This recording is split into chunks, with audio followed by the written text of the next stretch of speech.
এক একটা দিন পার করছি, একজন দেশ নাবিকের একজনের সঙ্গে আমরা কথা বলছি। আতঙ্কের মধ্যে পার করছি আমরা। এক একদিন মনে করছি দেশে ফিরে আসতে পারবো না, কিন্তু অতি দ্রুত আমরা চলে আসছি মালিক পক্ষের সক্রিয়তায়, সরকারের প্রধানমন্ত্রীর সহযোগিতায়, পররাষ্ট্রমন্ত্রীর সহযোগিতায় আমরা যে দ্রুত ফিরে আসছি, সেই জন্য আলহামদুলিল্লাহ বেঁচে ফিরে আসতে পারতেছি। কেমন জীবন ছিল, কেমন কাটিয়েছেন? ভীতিকর পরিস্থিতি, আসলে বলতে পারবো না এগুলা। এক একটা দিন দুঃস্বপ্ন, আমাদের দুঃস্বপ্নের মতো হচ্ছে এখন প্রতিদিন। কিন্তু আপনারা কি কোনো আঘাতপ্রাপ্ত হয়েছে? ভয় ভীতি দেখানো হয়েছে, কিন্তু হাত তোলা হয়নি। হাত তুলে নাই, কেউ ভয় ভীতি দেখাইছে। অনেক সময় বন্দুকের নল দিয়ে গুতা মারতে চাইছিল, কিন্তু ভয় ভীতি। ঈদের সময়টা কেমন কেটেছে? আলহামদুলিল্লাহ আলহামদুলিল্লাহ। ঈদের সময় কেমন কেটেছে আপনাদের? ঈদের সময়, ঈদের দিন আমাদের, আজকেই আমাদের ঈদ। ওই দিন কোনো ঈদ ছিল না, আজকেই আমাদের ঈদ। আজকেই আমাদের ঈদ। এমন সময় কি এমন কাজ করেছেন, আমি মরে যাবো বা ই করবো, আমার কি কাজ বাকি ছিল, এমন কোনো কিছু মনে পড়েছিল কিনা?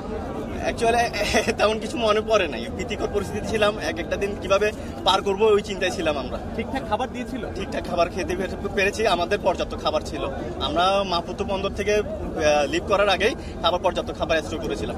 এটার জন্য আমরা মোটামুটি সার্ভাইভ করতে পারছি। শুধু গোসলে খাবার পানিতে একটু সমস্যা হয়েছিল। তাদেরকে অনেক ভয়ঙ্কর মনে হতো কিনা আপনাদের? অবশ্যই ভয়ঙ্কর মতো।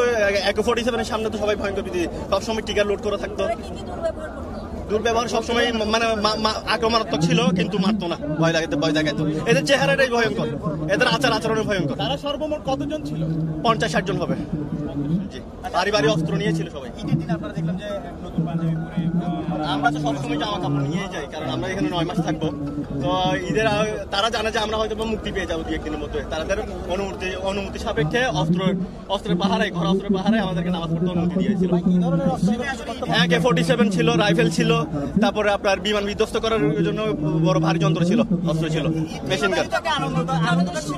আনন্দ, আজকে আমার আনন্দ। ধন্যবাদ।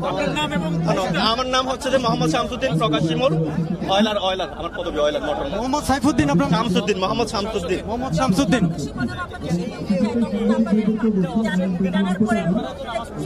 অনুভূতি তো আতঙ্ক, ভয়ঙ্কর ছিল, খুব ভয়ঙ্কর ছিল। কারণ যেহেতু আমাদের 2 জন ব্যক্তি ক্যাপচার হয়ে গেছে, আমাদেরকে স্যারেন্ডার করা ছাড়া উপায় ছিল না। আপনাকে অনেক ধন্যবাদ।